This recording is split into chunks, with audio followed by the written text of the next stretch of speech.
think our silence here is telling me that it's pretty good. The chocolate flavor is very strong. Every so often, yeah. You can watch this line too. I thought the chocolate milk part, you know, a little heavier in taste.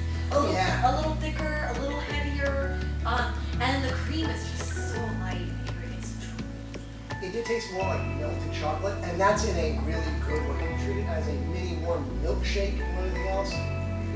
It doesn't taste like powdered hot chocolate. Like this was legit good. This cozy. I want to watch chocolate. Or Sugar Rush. Okay, well, my friends, running out of time on the SD card. I hope you have an amazing week, an even better month. And if you try this recipe, let me know. If you like it, leave me a big thumbs up. Don't forget to subscribe. Don't forget to subscribe for some really awesome